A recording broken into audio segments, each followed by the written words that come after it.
念表记嘞，阿龙车那样爱安排哟，俺念表记嘞，阿龙车那样爱安排哟，俺念表记嘞，阿龙车那样爱安排哟，俺念表记嘞，阿龙车那样爱安排哟，俺念表记嘞，阿龙车那样爱安排哟，俺念表记嘞，阿龙车那样爱安排哟，俺念表记嘞，阿龙车那样爱安排哟，俺念表记嘞。阿龍車那樣安排哟，俺念表記嘞，阿龍車那樣安排哟，俺念表記嘞，阿龍車那樣安排哟，俺念表記嘞，阿龍車那樣安排哟，俺念表記嘞，阿龍車那樣安排哟，俺念表記嘞，阿龍車那樣安排哟，俺念表記嘞，阿龍車那樣安排哟，俺念表記嘞。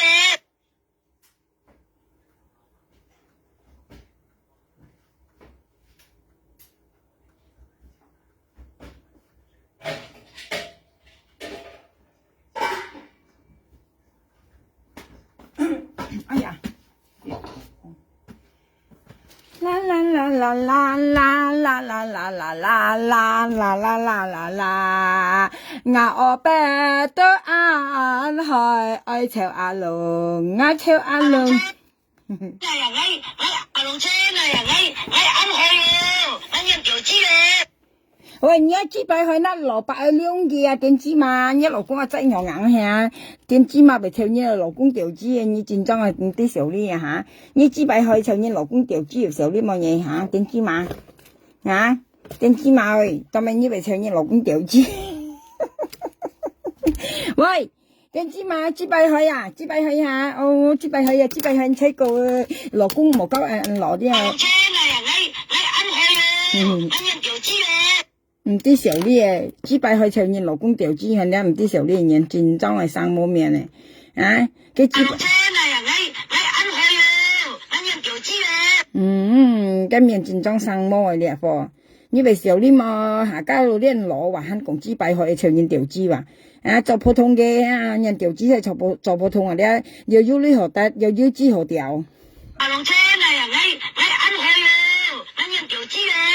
阿龍車佢安排哟愛調子話，阿龍車那樣安排哟，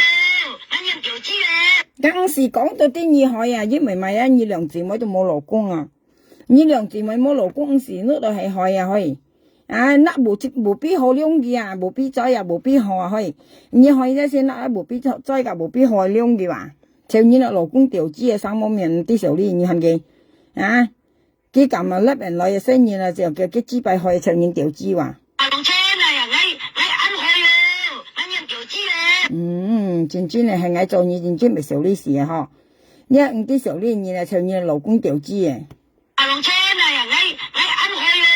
俺念表記嘞。真正係生冇面嘅你，你幾百人開就人調子下，啊騙阿花仔冇騙女啊嚇，生冇面，阿花仔冇騙女啊嚇，冇騙阿花仔女嘞，見下冇女學騙嘞，你喐咪幾百冇去，喐咪幾百冇啦。人個幾百毛棒棒你看到啊？人棒毛幾百毛棒棒你看啊？啊？點知嘛喂，下年記得啦，冇騙人啊，女冇騙出啊啲啊，台灣本月至衰啊騙出嘛。我今日我夾我嚟去買鞋啊，去我提嚟嘅鞋啊，佢就我去買鞋，過嚟就我去買田飯，我嚟田飯啲啊，佢講咪有。意思裝很多東西啊，裝我啲上下撳啲失靈啊，我夾我嚟去買田飯，過嚟夾我嚟去買鞋，所以我周旋到見我去煲題話，過嚟首先我在我雙無幾粒雙月下啲啊，幾百去生冇面，啊你唔啲時候呢，你係一面生雞毛你係嗱，就你那老公調子咧先生冇面啊，你啲啊。阿龍車那樣安排哟，俺念表記嘞。嗱。阿龍車那樣安排哟，俺念表記嘞。今年調子話，阿龍車我安排哟，今年調子，事實基本擺進去羅擺多，你記得啦朋友家，羅擺多對處理要任何嘢嘛，佢進去咧，見你咧年記得佢跳舞啊，哇，佢時常我跳羅擺多廿筆啊，你啲啊，特別羅擺多講佢唱緊咩人路啊，啊， cái lò拜多講機啊，唱嘅咩按羅啊，佢講啊，意思羅拜多識佢做阿咩啊，但係佢跳舞咧，個羅拜多in下，然後調但係見咯，上岸嘢個羅拜多嘢，羅拜多對唔出啲搞笑啲啊，冇按嘅啲羅拜多，即刻搞笑啲啊，我問你啊，你啊唱啊妹啊，講幾拜啊，你啊講。你講咪齋睇，我要咪後邊你講，我講按道理咯，我冇後邊你講啊，你啊唱啊妹。偏出嘛，記阿花姐根本搶係咪搶偏阿花姐女？你唔知小呢喺你度揭明先，點知嘛？兩姊妹各得五時，你騙花姐女啊，偏出嘛，騙花姐女啊，你啊騙花姐女啊，點知嘛？騙花姐女啊，你啊，咪小呢嘛？你講係咪？我要咪後邊你講，因為你騙花姐女，你大啱命啊！你花姐聽講啊，3月苗下兩冇好向我佢講啊，而玻璃師去作記佢講啊，要作藝啊，你夾聽兩三合作騙花姐女啊，三冇命唔啲時候咧，很全粒人嗌講咪，你講係咪？我要咪後邊你講，其實嗌50年，其2人嗌叫啊。你一到5叫一喊人到點聲嗌扛我鼻啊！為你扛我鼻咁人到點看嘛？喐埋你扛我鼻咁人到點盡你本人到點掉到呐？點知嘛冇嚟年係冇呐？嗌都唔識按叫冇盡過現你啊！你人盡掉咧，你識叫你又白識開有先未盡按多啲現你本人掉了啲啊！你識支幣開有真係盡現你本人掉了，我跟你講，喺你前粒人嗌講嗌因為後邊你講。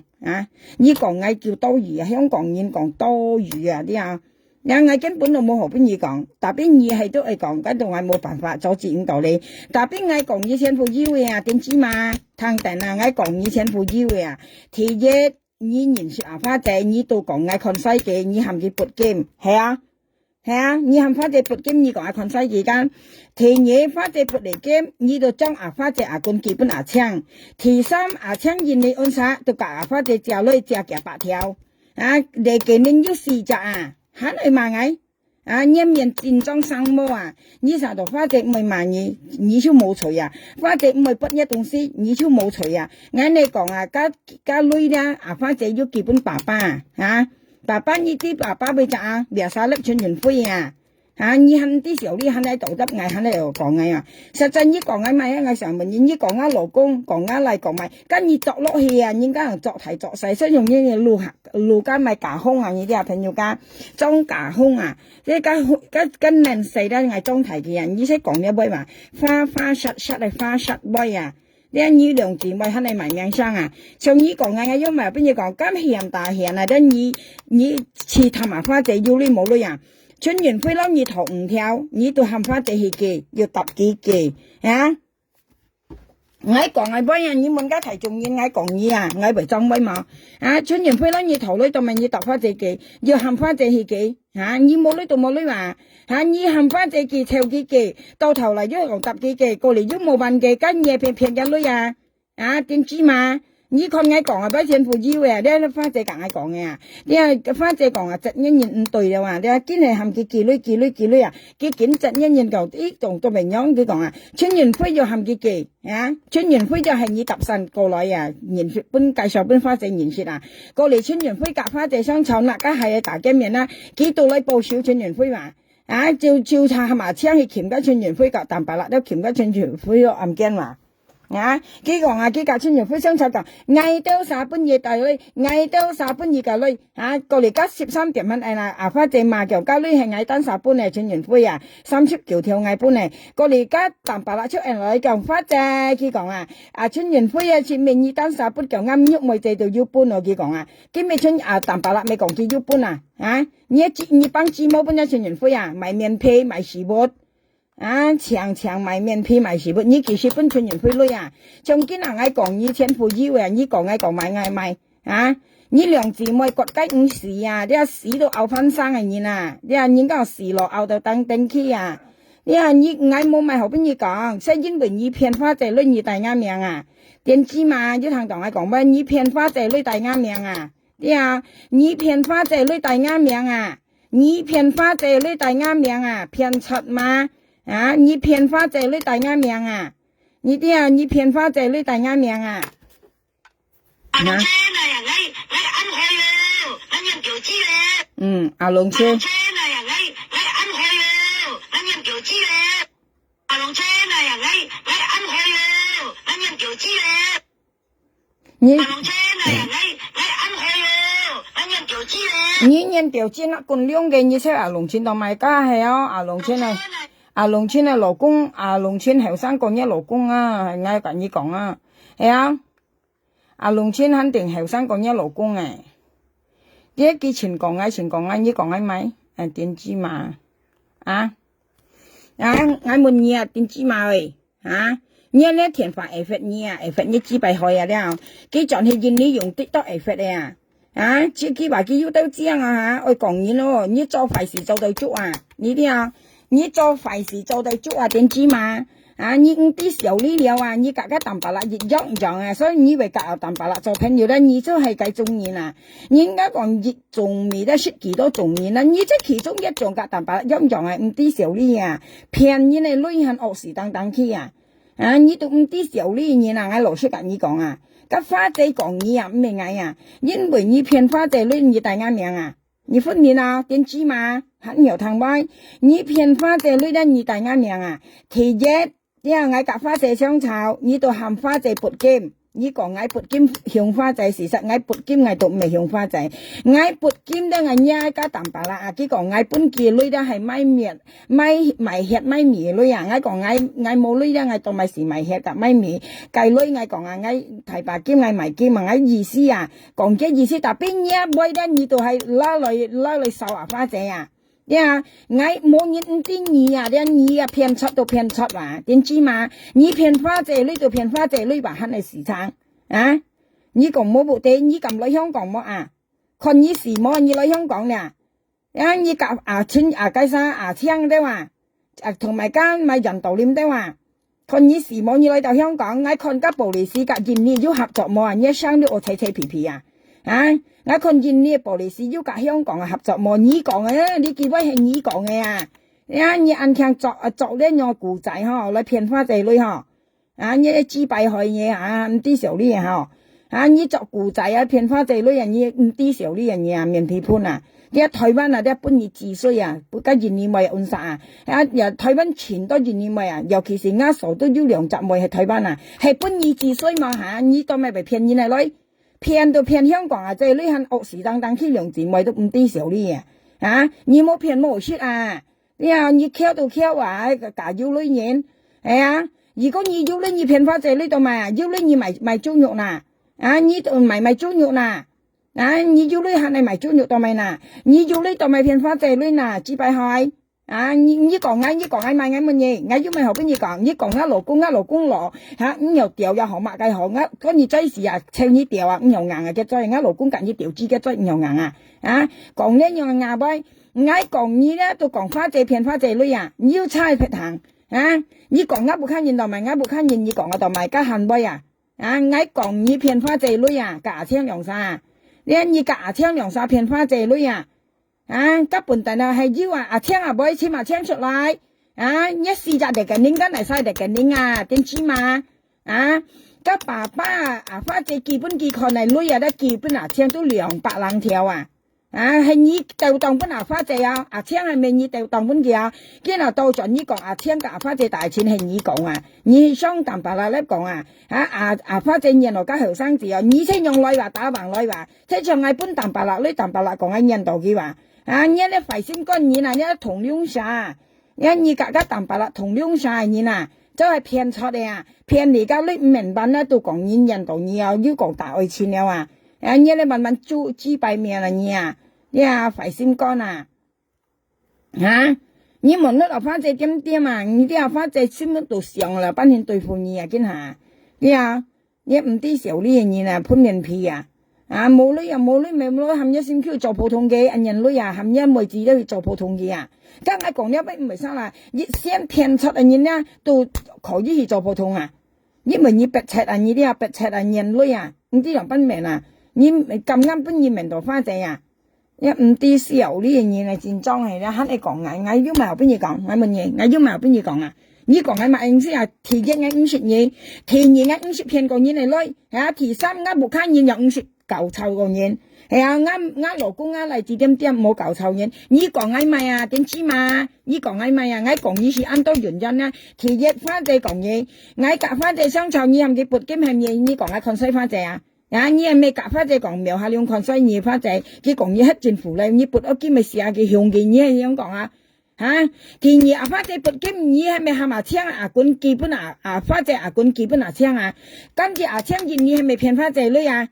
過年呢講花姐聽講苗下兩啲向埋3月冇向哦，本記向埋3月，花姐記向埋3月記冇向哦，呢樣講夾花姐講咗俾到未？呢係咪嗰陣時係跟夾花姐相吵？呢夾花姐樣講咗俾花姐係咪記女啊？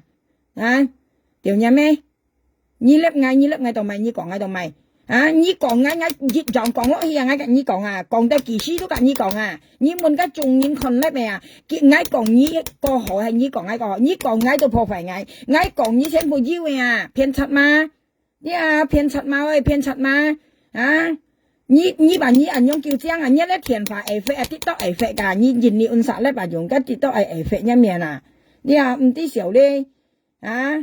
騙柒嘛？條嘢咩騙花姐女？條嘢咩？騙花姐女很用啱命你用啱命我問你問嘢你用啱命我問幾百命嚟講嘢咩知講嘢咩知弊講你騙花姐女你冇大啱命你大啱命我問要講看衰花姐要講暴力士人力合作其實來香港要冇我問你我啲東西我隔香港暴力士講我呢邊第一上係我講你講隔聽講我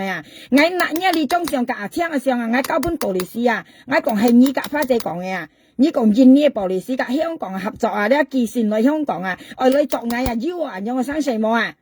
條嘢咩人好你喺你講我條嘢咩你騙花姐女騙落讓人一知擺面嗬一鬼馬頭嗬要人有生細嘛你按強作古仔乜計到講到你按苦台灣做事騙人女按苦好台灣按轉撇你人呢哋嘅命要試擇今日散多千熱散人之後女試擇哋嘅命鬼馬頭試擇哋嘅命今日晒哋嘅命要填飯加填金加嚟先嚇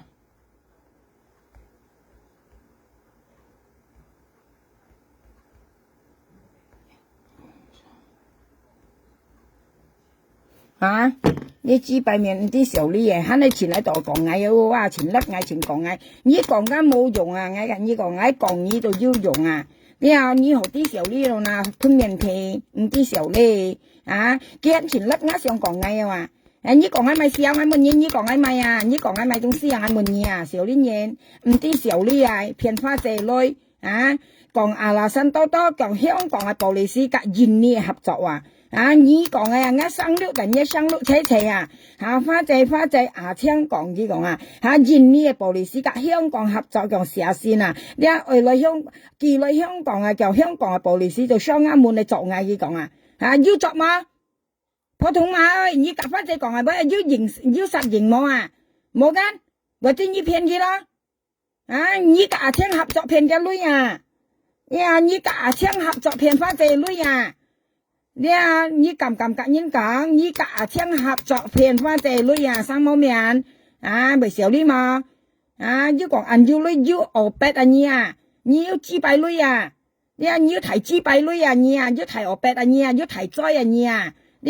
騙花姐女咪將花姐妓女其一春園飛撈嘅同條佢都講冚花姐係3-4年夾飯23-4年期搬春園飛過嚟到大田冚花姐係寄搭幾寄搭嚟幾寄交女都冇揾花姐係騙嘢係騙女騙柒嘛其一春園飛都騙花姐女話第二都花姐嘅管到基本搶人力運殺又騙花姐女嘛佢熱人到全3年人力話花姐基本搶女咧要試擇嚟嘅寧試擇嚟嘅寧梗係晒點知嘛肯탕食乜嘢糖食乜嘢講發這冇部地，嗰部地佢嚟本爸爸架佢本價嘅啊，係你唔知少呢咋，你冇得講人家冇筆你出冇部地，扎人家背後笑人你啊，你笑你啊，騙出嘛唔知少呢啊，喺個甩人嚟啱笑喺度罵雞掰啊你罵嗌錢冇罵個空嚟話，你罵空位啊，你嗌你響喺度咪嗱，嗌要緊你頭出。你講嗌呢，講嗌家嗌要緊你掉落，嗌要向你頭出，要向一部裝粉出，特別嗌講你啊，因為啊咧你啊咧破壞啱人生啊，其一咧你講翻隻係嗌看西記係翻隻撥機你計嘅女，其二係人道你唔使嗌強我白你就咪使一利欠強我白嗱，你都係使嗌嗱。你當咪生嗌啊？你當咪生一羅咪扛我別本人道點看啊？你一利欠扛我別本人道點看啊？你下年你記得啊？你一羅咪扛我別本人道點看啊？你都仲係本家淡白啦掉啊？喐咪本淡白啦掉，本人道點掉，本仲係本家司機掉，咁樣講啊嘛？冇講嗌啊？你嗌緊你冇相信你講喺度咪？係你聲音嗌定係嗌聲音嘢普通話貴嘛？你話你安慰安強安啥啊？哇！你啥到你做大家姐啊？你講咪要講咪啊？呀咩知啊？你要你講嗌咪死，你冇你都唔講嗌死，但邊你譬如你嚟你冇大啱樣，你你退翻兩班人你係相細，但邊你滅嗌啊？你滅道嗌啊？你先滅嗌啊？你叫嗌問你啊？我白先籌足順啊！嗌講到你知白先係冇？嗌講我白先籌足順係啱咩講？你我白先嘛？要講你我白先嘛？同埋你退翻亂晒。睇人嚟講，要講我白先晚輪嚟我足順籌羅白先嘛？你咪意思啊？問你係你聲音係啊？講咩講個前提話前向啊？前講空威啊你啊？小呢你啊？要講老公一啖白啦，到底今日冇老公啊咩？點知嘛？講提威唔嚟小咧？前講提威啊，前講緊亞威，講緊抗威，講電子威。講老公一啖白啦，到地基要老公冇跟未想冇講香威，看到啖白啦，粒前流咧出就上去做嘅沙雞話，哇！敦而一款咯，ăn香ăn杯要睇翻ăn香ăn強ăn梅ăn強哦，本人家看見要知擺面啦，你啲做嘅沙雞啊，佢可能應該粒咧多然咧佢出標上去話，燒埋嘅沙雞話，望諗嗌夾望諗相湊都係因為你啊。我屌呀咩啊？你睇翻黑度暗香嗬？你睇翻黑度暗香啊？我基本嘢夾網冧相湊啊，都係因為你啊！你係麻煩講啊，講話網冧講咪有落暗鏡的話，講就係嘛家網冧啊！你做人安排到咪啊鬼馬頭，熱山綠人相湊你睇翻黑香港黑啊，同埋你為綠都晒相湊的話，你暗強你背後插人用多插人啊！掉呀咩人本牙發300千啊，乜牙發再嚟講嗌夾網冧相湊啊！掉呀咩啊，喐埋嘅掉呀咩啊！你嗌應該掉呀咩啊？因為你安排做人啊！你計本月你本牙發啊，咩計本月要2-3年前咯基本牙發300千啊，冚家啖白啦先打出本牙發300千啊，個嚟啲冚牙發啊！講網冧啊，佢講網冧發雙粒啊，佢講苗下亮，佢講網冧講你攞暗鏡啊，過嚟嗌就係馬家網冧啊，都係見滅啊，滅嚟生死啊，佢人係知道啦，根本要網冧架講你係掉呀咩啊，掉呀咩啊，你按快先講做責任你豬腳好嘢你睇翻喺豬腳你掉呀咩好嘢，你咧見真本腳掉咗你普通話好嘢你咧普通話。你普通話你你滅人家相湊啊，滅人家相湊啊，滅嗌夾網冧相湊啊，掉呀咩你普通話好嘢一鬼嘛你普通話你你當咪滅嗌夾網冧相湊你本發300千都係嘛發再講講網冧講落暗鏡佢講話講嗌前買網冧就話ngay nước đỏ bông lam nhìn tiến tắt ở đây phải nhiều ca bông phải ngay con ở kia nhìn ra còn bây giờ hay nhộng hình ngay từ sáng xin là ngay chuyển hình mà cái mang cái gì là hình nhí mẹ đây hình nhí mà phát ở nhóm còn nã 300 千này mấy phát nhà mẹ chẳng còn cái mười một triệu với phổ phải như này chín chỉ bài hỏi đẹp như nào chỉ bài hỏi kìa ngay cả bông lam sáng cháu đây dính bụi kìa chỉ bài hỏi như còn ai mai ngay mình như còn ai mai ngay giúp mà bây giờ còn 啊，講嘢咩提我筆啊，講嘢巴提災啊，講嘢巴提黑狼啊，呀，我冇咪好俾你講，點知嘛？呀，你講家空威啊，我講你講我以為啊，呀，因為跌咗你先樣啊，即係我未講啊，我河北先籌足順啊，朋友家簡單啊，河北先籌足順啊，我要答我嘅名啊，我要答我一名啊，要答我你喐我名啊，要答我一離奇嘅名啊，你用字咪睇翻西馬計啊，我支拜先籌足順啊，我要答我一名啊。你西洋一命啊！你西馬計按殺啊！你講埋支拜咁乜嘢？咁我啲嘢係受藝啊！我啲嘢係贏藝啊！你講我聽你嘛？啊！既然我真問你話，究竟我支拜先受足順啊？我係燒西洋一命啊！要西洋一命冇啊！支拜先受足順，要西洋一命冇啊！冇㗎，冇你一咪嗱啊！你一咪支拜我問你啊！鬼馬頭！既然喺你講嗌，因為後邊嘢講，你問家中意啊！你們家叻嚟看叻嚟嘢啊！啱描下用要何本意講冇啊？我要何本意講冇啊？我講以前不以為啊！你幾百面咧鬼馬頭普通話行嘢騙女係大啱命啊！你冇大啱命，你騙到花仔女啊！你埋啱命上啊！我應該罵你啊！鬼馬，鬼馬頭我應該罵你啊！你應該不挨罵，因為你埋啱命上騙花仔女啊！你啲啊！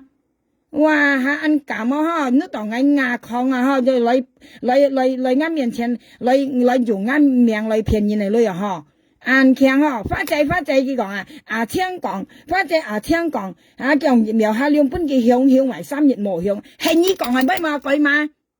今日幾熱啊？3年了啦，我喊你扣一面嚟啦，用個筆嚟扣一面嚟，扣一面嚟看到啦，扣一面啦，鬼嘛普通嘛。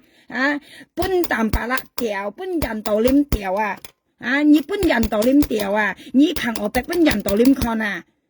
你看支拜本人道點看啊！你我白本人道點掉啊！本淡白啦掉啊！盡係本人掉啊！盡係認你做普通啊！你不聽普通嘛？你盡係認你做普通啊！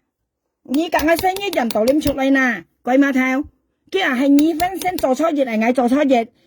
人道點講嘅聲出嚟啊！我繼續看我俾你看啊！你叫啊！你臭啊！你臭啊！你臭你啊！熱沙半兩條啊！含人道點聲嗌看我俾啊！你臭啊！你當咪破壞我聲？我乜嘢？我咩嚟？你乜計？我要隔你咩當咪嗌事情？你為含人道點聲嗌看我俾啊！我咩嚟？你乜計啊？鬼馬普通嘛？我咩嚟？你乜計先？你講本人堂究竟我描下了咩嚟？你乜計啊？我隔淡白啦，雙炒金你咪事啊！淡白啦係一生一契哥啊，一老公啊，係一契哥啊，一老公，一本淡白啦掉你啊，一支拜本淡白啦掉你啊，一百人套嗌罵佢啊，炒你啊背嗌罵佢啊，幾格嗌講，幾格嗌頭女騙嗌女，嗌當人罵佢當咪一百人套嗌問你你格淡白啦掉你知係冇啊，一本淡白啦掉你係冇啊，一百人套嗌係隔你相炒咩？係你生蛇咩？你相叫粒你講喺度咪嗱一支拜面好嘢，你幫大到經商就粒嘢藝啊！當咪一呢條片講龍村一支拜恩去哦，本日掉咯，呢個龍村講緊，跟二千千回應嘢藝話，呢一個貨啊，呢啲啊，家識叫第二時話，香港人講第二時啊！香港人講第二時啊！你做生雞啊，你做風頭嘢啊！今年一生成年人打理啊！一支拜開啊，人打理嘢生成一牛白開啊，一支拜開一路公又掉了，再又硬了話啲人一藝啊，我跟你講人道點識嗌求牛白啊，你搬兩條潮花潮咪仔你度咪破壞我先你破壞我度咪計本嘢嗌講佢搬家司機掉雙架嘅，你話嗌看見洋班試下佢話哇，佢為掹條雙嘢一掉廿咩戰爭掉廿咩當咪你講嗌得嗌講嘢唔得啦，嗌掉廿咩你話嗌戰爭掉廿咩計本嘢嗌雙架嘅，你話嗌講佢盡現你搬家數別掉哇，佢出標雲雙西嗌雙嚟描下兩條嘛，兩叫廿咩知你先係叫嘛。你先係叫嘛啦，你叫嘛，你戰爭係叫嘛，你新一年你咧戰爭係叫嘛，你都係戰爭係叫嘛，你咩本叫掉因為你因為你咧叫嘛，新一年你戰爭叫嘛，叫嘛聽你話，叫嘛都係你了，跟你講，你都係戰爭叫嘛，年叫嘛，你識叫嘛話，叫嘛係叫嘛。kêu ma ơi kêu ma kêu ma ơi kêu ma nhà mấy bún kêu tiểu giông ai giông ở đó kêu ma nhà mấy bún kêu tiểu giông tôi giông ở kêu ma hả ngay muốn nhà ngay cả như mày sang xe ngay giờ theo cả mỗi đồng sự nhà ngay cả tầm bà相湊tôi咪以為按多時錢要講花仔ngay cả花仔相湊你做你搭神跟你咪事ngay cả花仔相湊跟你咪事你搭神到咪係你先一年嘛係你幾百先去一ngày嘛幾百去幾百去幾百去幾百去我別去ngay cả tầm bà相湊你到相隔啦到一ngày你cả弄千沙度即因為你沙雞話你講你用一幾百人去就話弄千條紙加升二沙雞有啲你沙雞呢些叫第二時香港人講第二時你做沙雞賣一嘢賣一鵝鼻嘢賣一風球嘢賣一鵝鼻嘢你啲交去台灣交蘿蔔香市交去台灣慳香市人亡你戰爭係少呢年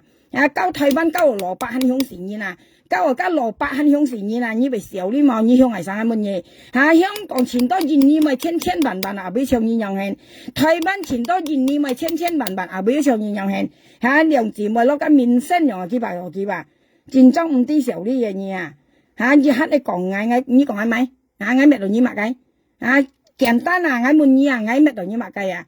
你咩度嗌mặc cái tôi咪你咪次你nha ngày bọn làm cả ngày相湊都係因為你你啲bọn諗噶相湊都係因為你基本業bọn諗噶講你本法律破壞嘅我就去買嘅你係只敗害你都咪我夾bọn諗相湊一貴嘛睇要講bọn諗不濟抗跟你咪死bọn諗人災跟你咪死見人來一勞工係災人來一例子係災要人來一勞工係災要人來一例災跟你咪死你打呢幾度咪叫人來一勞工係災咩？要揀一勞工調資咩？幫諗要揀一例調資咩？你打呢叫咪？咪申請你話熱沙温沙黑熱沙呢沙黑熱山煙嘅打呢話調呀咩好嘢？咩到嗌夾幫諗相湊，基本要幫諗夾大田學嗌탕叫都係日本法律破壞嘅講嗌講幫諗講嗌過嚟嗌就去馬家幫諗過嚟冚埋埋就係當貨事係咪一支敗害呢次兩字咪前後時候咧睇不按殺時候 cut 咁咧係嗌夾幫諗相湊呢兩字咪按睇不按殺嘅 cut 咁嗌調呀咩你很要大事不控事調呀咩你很要大事不控事點樣害人家相湊調呀咩好嘢費心肝做到做調呀咩一支敗先烏實你人費做責任你明都殺相湊到咪你騙花仔女很大家名貴嘛你騙花仔女你大家名到咪印尼玻璃斯กับ香港合作來作嘛cái gì nào với kỳ hiệu bơi thầy kỳ hiệu thầy bán hè nhất印尼玻璃斯是呐你香港3月寄來香港你講苗下了花仔本叫為香埋加3月你係講香加3月你係講香加3月夾花仔講加生六就睇皮皮係一生一生六就睇皮皮你講香港定記香本記香加3月最後交大杯最後我交大杯3月最後交大杯係你講嘅杯嘛印尼玻璃斯กับ香港合作苗下了香埋加3月花仔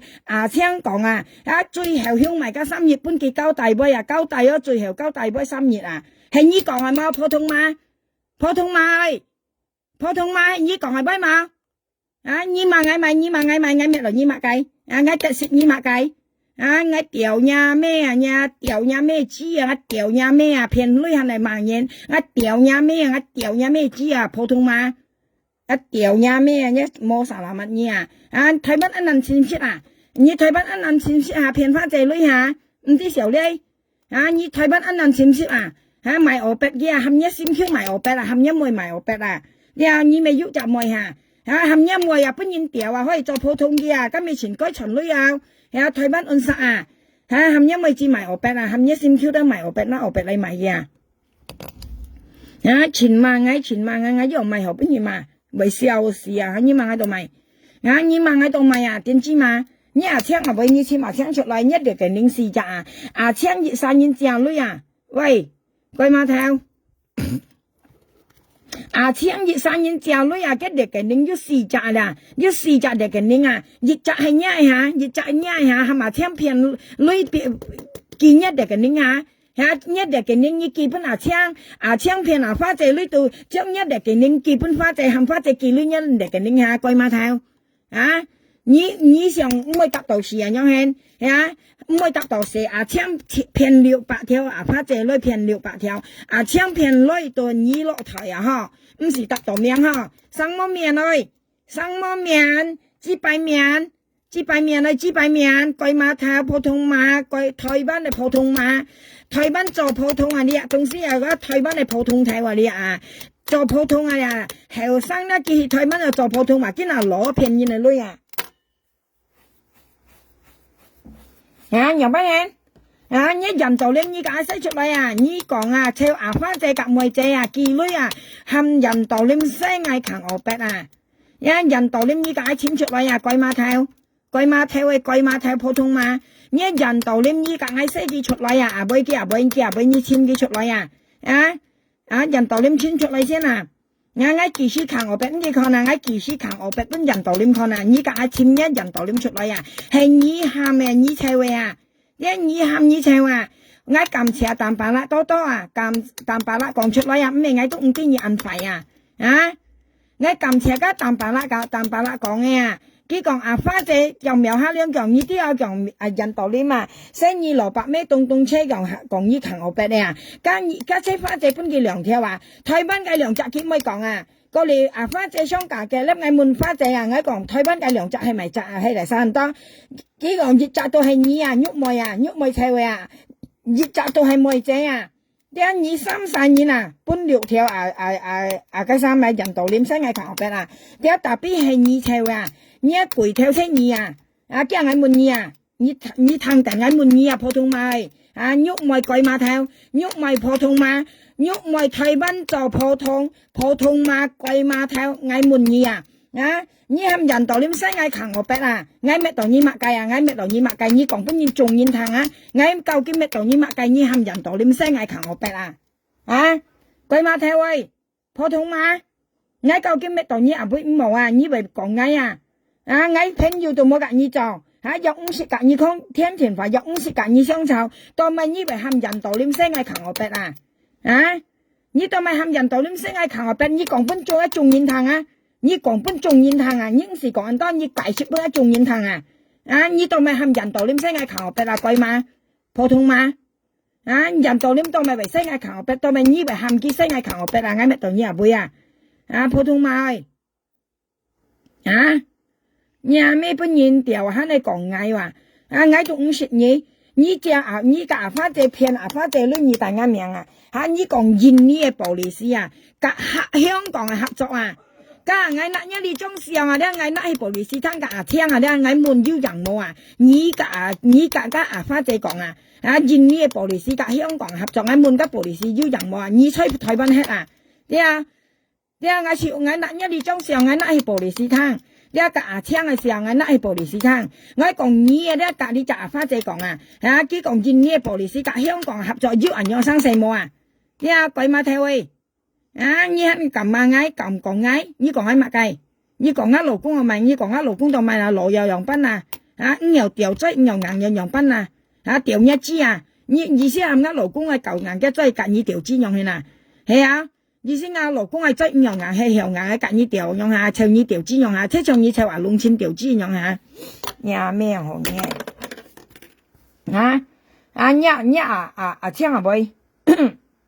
唔係笑呢嘢喺你罵嗌話你為笑事喺你你聽下未問你聽聽下未nhà mình họ như theo sao phiền pha chế lui mày ngang miệng sang họ nhớ đấy coi phổ thông quả bơi nhớ đấy phổ thông quả bơi như phiền pha chế lui cả nhúc mồi lần sao phiền pha chế lui đã như mày ngang miệng sang nhớ để cái những gì chắc đấy sao anh to để cái những như cả những còn cả chung những còn phổ thông cổ như ham mà pha chế kỳ lui đi gì chắc để cái những hay sai để cái những như chút lại còn tiên chi mổ xúc thảo bu quy xúc thảo bu quy cái hay nhỉ mày pha chế cái tiên chi cái tầm bà lại còn pha chế xúc thảo quy nhỉ chính trong này xúc thảo quy 啲啊縮頭龜生意啊，啲啊佢講法就縮頭龜，你先係正宗縮頭龜啊，本人嘛按叫唔敢出來啊，嚇騙到你唔敢出啊小料啊，三毛面啊，你騙花姐你架切岩喐咪兩沙騙花姐你唔敢出了啊，變縮頭龜啊，你正宗自立吉啊你啊，喐咪含你騙花姐你究竟夾喐咪咪關係啊？điều nhà mấy như chọn thì bún nhúc mày điều nhúc mày cả như điều chi như ăn như đồng sao phải ăn họ phiền phá chơi lấy cặp mình nói nhúc mày cả như điều chi cái chọn gì như bún như điều nhúc mày hay mó nhúc mày chọn thì bún như điều hay mó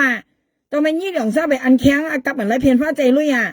nhà mấy họ như phiền phá chơi lui hàng này tại nhà miệng họ như chu kẹo nhau như sáng nhìn là đeo phiền phá chơi lui ra như sáng nhìn phiền phá chơi lui ra để cái những như xì chạ để cái nính đi xì chạ để cái nính mày sai đi chạ hay mày sai để cái nính xì chạ để cái nính kiểu nhà mẹ như phiền phá chơi luôn như một mày ngắm miệng sang như mày ngắm miệng sang đâu mày nhìn như bộ lịch sử cả香港合作本但咧như cả nhúc mày兩沙合作phiền phá chơi luôn như兩沙合作咧như cả nhúc mày兩沙合作phiền phá chơi luôn咩bộ lịch sử合作係như cả nhúc mày hợp作啲phiền phá chơi luôn chú kẹo ơi tiểu nhà mẹ hổ nhà nhà ban ban đã tiểu nhà mẹ tại nhà chi bài thông tiểu nhà mẹ như tại nhà chi bài thông nhà tiểu nhà mẹ hổ như phiền như là lôi tại nhà mẹ họ nhà mẹ hổ như chợt lại như một không đạn nhà bơi chợt lại ngay tiểu nhà mẹ như phiền phát ra lên như tại nhà mẹ họ như bật bún chỉ như xì tòn miệng như thế đi ban như nào phiền ở cả lưới này gì phiền như nào nhúc mày đi như bật thải phiền là gì phiền vậy cả lưới đi như một mày ngắm miệng cái anh ở lớp lại mà ngay đó như tiểu nhà mình như mà ngay mày cái tiểu nhà mình như một dùng ngắm miệng cái phiền phát ra lên ngày sai ngày ở mà nhỉ như một dùng phát ra dùng ngắm miệng cái phiền phát ra lên ngày mà nhỉ như sinh chính bởi như dùng ngắm miệng phiền như là lên ngày sinh bởi mà nhiều như tiểu nhà mình đi xỉu đi như ban nó đi xỉu đi như là ban như nào你騙出，所以你為夾淡白啦做到朋友咧，一淡白啦都騙出你自己做朋友別啲你都騙出你佢講老公佢講佢本日佢咪有佢啥咪有新地新年佢台灣嘅新年基本佢兩片女佢標爸爸係呢位代表，老公，咁你都騙出你唔老公你都當時都騙花仔女你家係老公你啥都你經常喺度啲你老公嘅咪意思不啲你車都騙出你你世家相信老公哇佢按強騙出你你嗌咗按強騙你咪老公屌呀咩好嘢佢基本你啲新地台灣嘅新年咩新地新年講家兩片嘅女爸爸咧間佢跳向爸爸咧話緊喐咪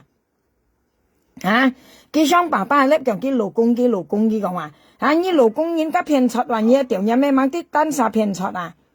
原來你都騙出你都所以老公原來你都騙出你都騙出你都騙花仔女唔計得你老公佢咩講老公佢講你都咪老公人騙出乜嘢你鬼馬頭啦佢我解釋咧朋友間我解釋一樣嘢咧佢解本日間新年台灣嘅新年講本家客家兩片女爸爸跟啦爸爸數落講信跟啦佢數落講信粒間佢都跳上爸爸係叻嘛呢啲就邊講叫老公呢個佢老公佢老公原來佢老公人家騙出或啲佢當時騙花仔女咧佢有老公人騙女人咧條嘢咩約啥騙人係女係老公我見先知道原來你這家都騙出你先咪老公人你要散記得朋友間有散要記憶記憶很要記本日咧講緊新地聽係咪新地聽講台灣嘅佢咪講本客家兩片女嘅過嚟爸爸度咧講要晒俾人佢講要熱集跳出嚟講要本人片女爸爸跟樣講爸爸跟要叻樣講哇佢跳上爸爸咧話講見老公佢講咁唔計得你老公啦原來你都騙花仔女你不定你老公人騙女不定你都係騙女你就係你一樣你都對待人落嚟你人家對待落因為你車都係騙女你咪老公你識人樣係煩到人樣係堅你識阿娘嘅份咧，到廿阿娘嘅見阿娘識阿娘嘅份到大阿娘嘅過啊，你應該得老公人啊，老公呢講啊，佢老公啊，啊，或者呢都係偏差嘅人啊，嚇你肯咁咪嘛，嗌你嘛喺度咪嗌乜嘢啊，嗌要咪好不易嘛，嗌要咪好不易講啊。啊！我講你前夫都以為啊，要生碌人吹吹皮皮啊！你假花姐講啊，咁苗下兩向埋3月冇向啊！佢肯講啊，堅持啊，唔準咧佢講啊，啊講嘅堅持唔準咯，花姐要前馬路做解動嘛，二路花姐好時灰啦，佢格格淡白啦，熱洋洋啊，咪春時灰啦哇！叫花姐講啊，咁苗下兩要前馬路叫啊，做到叻咪當萬二個花姐佢講啊，啊嘅堅持唔準咯，佢講氣雞後氣唔又準啊嘛，叫花姐面前睇位講呢一杯本花姐湯啊，佢大家花姐斯文呢啲啊，啊話佢安慰樣啊，安好啊，啊對花姐安好啊樣啊，佢跟啲嗌夾花姐同晒相湊。啊！叫佢面前啊，識唱個淡白啦話，啊叫花姐講啊，急普通跳，急普通馬做到喺度叻咪慢要，花姐你心咪撳數嘅，花姐你上來翻來撳數嘅，人呢看啲夾淡白啦，係咪熱洋洋啊？啊瘦辣講咩啊？呢些費心肝你難呢啲啊淡白啦要偏差，佢又係偏差話啊，識阿娘係瞓到廿阿娘係堅啊，所以淡白啦要咪晒隔落嘅啊，咪晒隔熱落嘅淡白啦，即係隔熱落話。你啊，今日見冇呢盒搬淡白啦，你話？你啲啊，今日見冇呢盒搬淡白啦，因為淡白啦，你熱下嘛，你熱下你啊，家族係幾女啊？你啊，今日見冇呢盒夾淡白啦，做朋友了，冇呢盒搬了啊？你啊，冇呢盒搬了啊？跳了下，哦，未出係，你冇花仔呢盒騙了啊？你啊，你騙到花仔女啊，咧你都係熬翻出來啊？你啲啊朋友間你騙到啊花仔女啊，咧你係熬翻出來啊？因為佢隔淡白啦，連毛豆皮咧，佢都係用阿花仔女啊。呀，你隔淡白啦，縮嘅毛豆皮啊，縮嘅咪烏鋪啊，嘅咪毛豆皮啊，隔幾版啊，幾多條，加出就用花仔女啊，冇用到一類。呢啲啊冇好燙到話，好似日本嘅冇燙到你片花仔女搬淡白啦啊。呀，你冇買一命生啦啊，佢係麻花仔幾女。就話花姐見呢般淡白啦，呢啲啊朋友家嗌緊要講下啦，你啊呢係貴馬睇話，呢係普通馬，仲見啊呢啊淡白啦間隔幾講，淡白啦冇呢度隔幾講啊，所以佢別晒講驚喐妹仔佢講驚喐妹仔間，同埋佢淡白啦咪講驚喐妹仔，因為佢幫佢咪咧，佢幫佢隔花姐頭女啊，你一淡白啦隔花姐頭女花姐唔明搬啊，因為花姐俾面佢啊，一到基本淡白啦女啊。你話花姐呢個計做朋友啊？你話冇上到嘅行心事，花姐講啊，花姐堅係直經驗唔對啊，當咪為我隔意做朋友，以為堅跌氣跌盡係咪幾女啊？過嚟花姐又講直度經驗唔對啊！俾啲花姐講啊，我生下呢個睇皮皮講嘢啊，花姐講啊，你話隔意做朋友啊，直度經驗唔對啊，叫當咪為堅係係咪幾女？跌氣跌盡係咪幾女？花姐講直度見唔對啊，當咪為呢我解說俾你聽，呢普通話呢貴碼頭呢我講威前夫以為朋友我冇裝威。因為啊花姐夾嗌講啊，呢一貴碼頭咧夾花姐做朋友咧叫香港人叫玩笨啊，你又佢讀啊花姐女啊，唔係夾佢做朋友佢讀嘅女啊，佢可能花姐全多兼啊，佢讀嘅花姐兼啊，第二咧加咪啊穿完灰褸佢頭唔跳啊咧，穿完灰褸佢頭唔跳啊咧，佢度揼花姐記話。搭花姐期間過嚟花姐去記到記切條本穿完灰啊，過嚟記隔穿完灰相湊咧叫嗌到撒半夜女，或者見人埋命生啊。你話佢埋命生咪啦，就因為啊你哋看得見安多啊，我叫我嗌到撒半夜或者佢要盤搬啊，呀佢想埋嘅命生係講唔啲人咧就殺到佢要搬啊，事實佢冇搬啊，你啲啊佢將花姐去記啊，個女錢付花姐搬啊，啊佢都埋到命生啊話。第二咧，佢就就人道念咧，到搬6條，一係熱晒2條咧，到搬6條到西藝行河壁啦。呢樣佢係做壞事啊！啊，根本亦嗌罵嘅唔係生啦，但係佢罵嗌咪嗱，啊呢個嗌罵嘅東西啊，嗌罵你先富要嘅話，要生6人車皮皮話，花姐嘅人賤啊，但是人賤啊，你啊，但係呢個嗌嘅人賤啊妹啊！咪晒講嗌出二兩姊妹講嗌啊！你話二兩姊妹啊，只擺在講嗌啊！你話二隔一你欠兩晒講嗌啊！但係邊嗌講你到花姐講啊！你話花姐嘅人證啊！你要乜嘅證啊？我問你啊！你出場同你切家登晒喺度講啊！你話講廢嗌啊！呢度我甲你講啊，過年咧幾多喊嗰三咪有呢個咪有春園會幾類基本嘅5條，過嚟翻隻幾類幾類幾咧就變落幾有7條本春園會呢條，佢講熱沙2條間過嚟翻隻講熱沙2條個河上意思5條3個南上啊，條過嚟翻隻去到幾咧幾講搭翻隻幾了啊，每隻又講搭翻隻幾過嚟翻隻去到咧就幾7條本春園會。呢啲啊，過嚟佢湊花仔人道念30強我白湊矮咧，湊花仔妹仔特別佢湊啊，佢新湊啊，呢啲啊咩冇人曉湊，生嘅強我白破費矮啊啲啊，過嚟佢講熱沙幾2條3咪幾6條啦，係啊，生嘅強我白啊，你話你夠費嗎？你啊咩行業啊？挨晚講嘢上天你講挨，挨咪下種水先，掉你啊咩啊喐埋。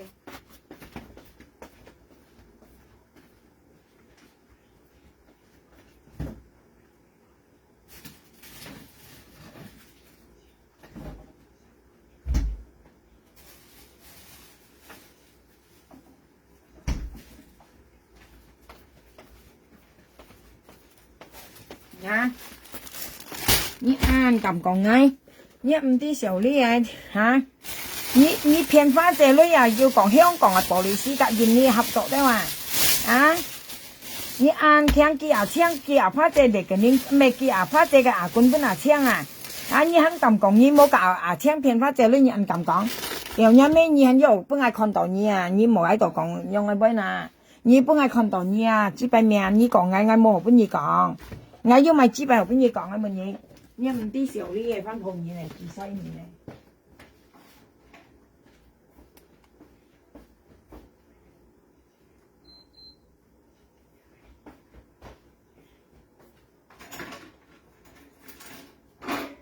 咧！你唔啲時候啲嘢你咪有你印尼玻璃絲㗎香港嘅啊！你假花姐講含花姐幾類本嘢啊？你假槍合作騙花姐女就講印尼玻璃絲甲香港合作，你真正強講喂，係你咩騙嘅女啊？花姐你車街喺度香港，喺講苗下兩未講費你破費你報件啊花姐冇本嘅點講費你樣就對啊！你含花姐當咪需要印尼玻璃絲甲香港合作，合作有咩資料合作有咩題學白啊？你騙埋晒你騙3歲細貨啊！你咩本人調好你兩手戰裝啊，甲花仔又點支本嘢騙啊？你當咪需要你當咪講印尼玻璃絲甲香港合作呐？你甲花仔講嗬，花仔你車家到喺香港，喺間苗下兩講你咧你都去報警嘅花仔你交花仔2蚊交咧，你都唔會騙嘅，啲係講你冇騙花仔咧，花仔喂。咁苗下兩講費你咧，你車家到香港喺度，你報件啊嘛，花姐報件啊嘛，樣我對，但咪需要你印尼嘅玻璃絲甲香港合作合一咪人哋問嘢，即係會合作到普通話喂，你講係咪問嘢，你退班你甩你講係咪，我要咪邊嘢講，我講是要正言嘛，正言識花姐講你話，加生率我睇皮皮啊，花姐講緊你做朋友見做見唔對啊，你跟含嘅幾類啊？從今下啲別意見下啲朋友間，從今下啲從妹仔幾呢喐妹仔花仔呢一啖白啦，並且咪有喐妹咧湊妹仔幾類，湊妹仔幾類，到講本花仔堂湊花仔幾，雖然你幾類啦，你講湊啦，花仔碌到你係嘅朋友啊，其實當你係嘅朋友啊，其實冇碌到你點樣騙嘅女啊。花姐嗰度梁斌獻好佢又好似按梁斌講人家講朋友家湊到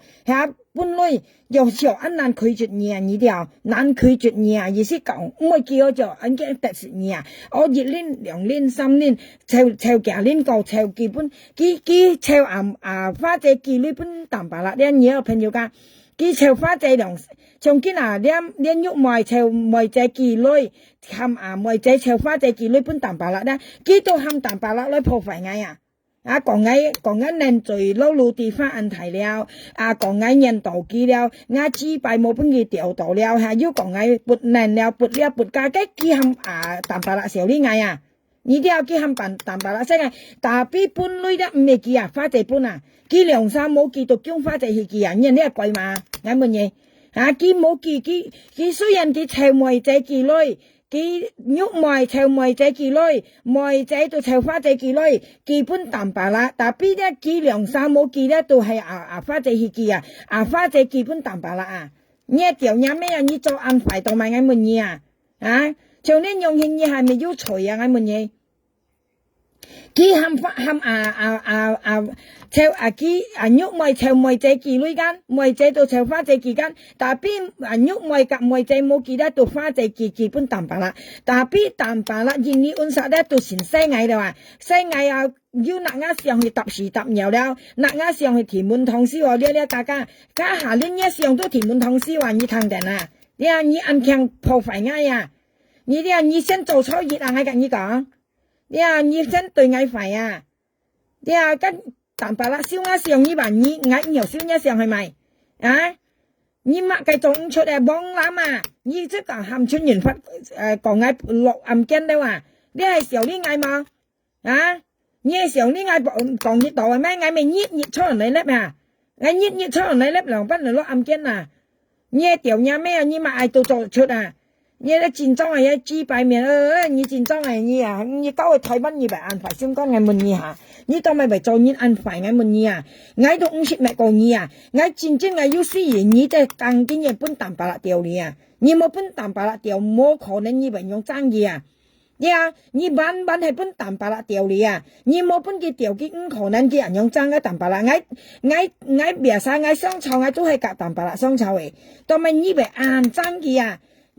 你講你人用爭議咧，你冇本係上都本係上啊！你晚係本淡白啦掉你啊！你冇本嘅掉你都咪被硬爭議啊！嗌出去搭架淡白啦，商場係冇夾唔現商場，過嚟花姐打呢間商場嗌到夾花姐沙道咧，你到你騙隻女啊，炸幫佢啊，你炸幫花姐你騙隻女啊，係咪槍計佢啊？計隻女啊，講夾佢只做條路咧，唔知咪人多只講超啊！真正掉嘢咩啊？你喐埋掉嘢咩知啊？一支擺面紅嘢，睇cái沙淡白啦，叫呢本淡白啦，啊！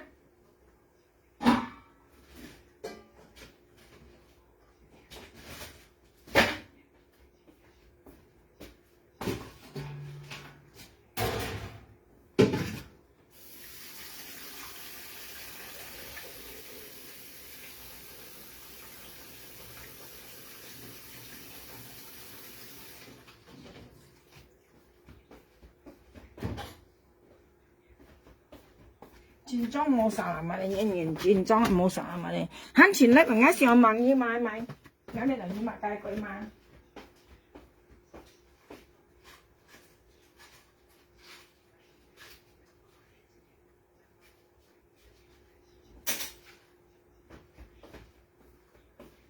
啊？